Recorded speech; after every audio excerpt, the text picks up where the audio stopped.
Pemerintah melancarkan operasi militer terpadu di Aceh pada 19 Mei 2003. Lebih kurang 30.000 serdadu serta 12.000 polisi dikirimkan ke bumi Serambi Makkah. Ini menjadi operasi terbesar dalam sejarah kemiliteran Indonesia selain Operasi Seroja di Timor Timur pada 1975.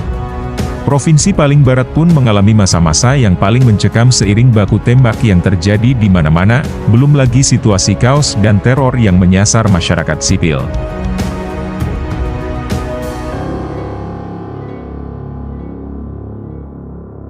Nah, inilah kisah Samsuir Lobby petinggi GAM demi pendidikan anak-anak Aceh saat konflik.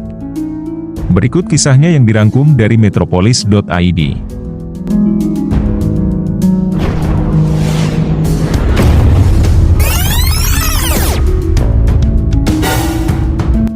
Di tengah gelojak itu, seorang pria bernama Samsuir memberanikan diri mendatangi seorang petinggi separatis Gerakan Aceh Merdeka, GAM, yang sedang meriung bersama beberapa orang pasukannya di sebuah warung pada suatu siang.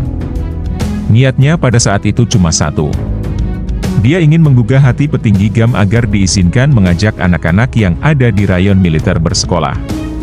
Tentu saja dia tahu apa akibat dari tindakan nekatnya karena mengajukan sesuatu yang akan dianggap sebagai sikap terselubung membela NKRI.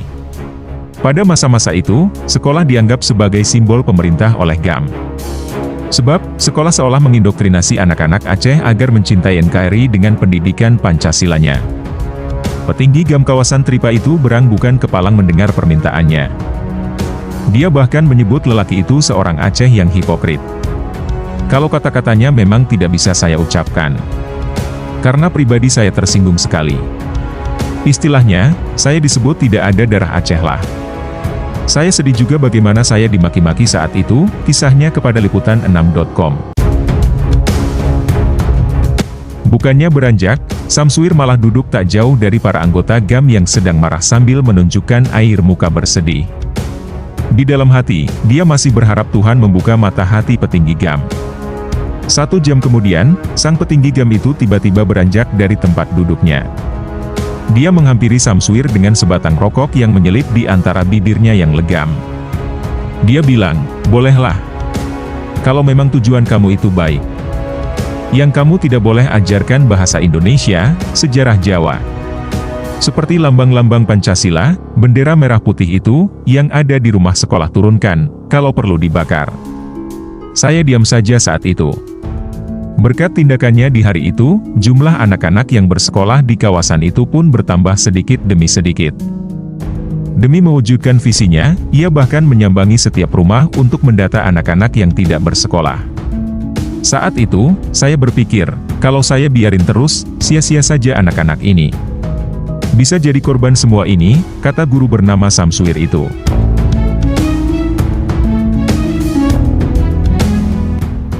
Samsuir menjadi tenaga honorer rangkap di beberapa sekolah di Kecamatan Taduraya sejak tahun 2000.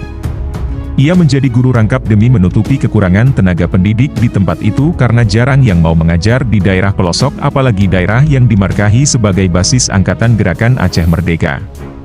Yang sudah pegawai negeri sipil, atau PNS, pun keluar dari situ, cerita Samsuir. Samsuir menjadi guru mata pelajaran olahraga dan ilmu pengetahuan alam, untuk tingkatan sekolah dasar hingga atas dengan gaji berdasarkan kebijaksanaan kepala sekolah. Dalam sebulan, dirinya mendapat upah jerih dengan total Rp96.000. Belakangan, Samsuir menjadi guru kontrak di salah sekolah menengah atas. Namun, tidak lama.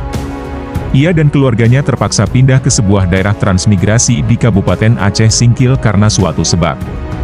Samsuir difitnah bahwa dirinya merupakan pelatih agam, sebutan untuk angkatan GAM. Di satu sisi, Samsuir merasa tidak kerasan uang gajinya terus-terusan dikutil oleh beberapa anggota GAM.